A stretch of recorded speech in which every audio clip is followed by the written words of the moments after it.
Mother is the holy shit, what the fuck? I can't believe I just watched that horror film of 2017, of course directed by Darren Aronofsky, and I think right off the bat that this film makes the horror film statement for gender equality that Get Out did earlier this year for racial injustice, and Split did earlier this year as well for mental illness. I think that this film was incredibly ridiculous and original in all of the right ways. I like that this film was marketed so secretively. You don't really know much about it going in, which is great because you can let it play out and you can figure things out as it happens, which is really interesting. You're not just going in and going, okay, in this part, and then this part happens, and okay, where's the stuff I haven't seen?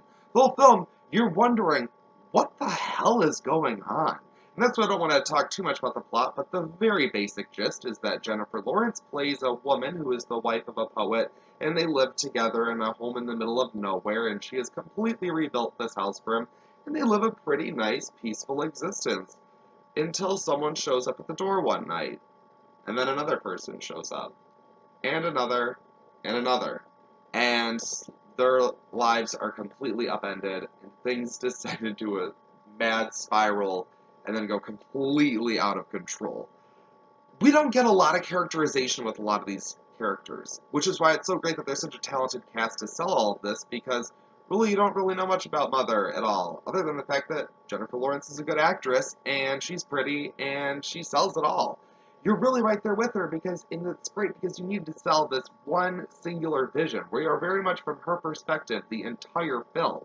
And from right off the bat, the character's husband is acting very bizarre, and you're almost wondering, is this even a couple? What is happening here? And everyone around her is just seeming to act crazy, yet not giving her the benefit of the doubt. And it just is a really interesting, tight space to be stuck in Jennifer Lawrence's character's shoes.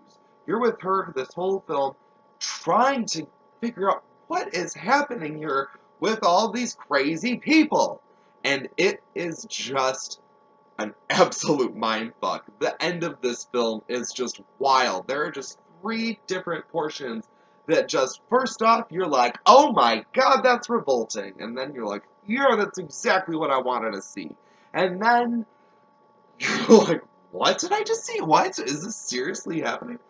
And, you know, it doesn't all work. This isn't exactly Black Swan. It's not, again, not like a mainstream horror film. This is more of just your weird art house is what it is movie. Yet I really like just what it has to say about the treatment of women, and it was really unfortunate and sad, yet also at the same time, it's sort of a story that needs to be told.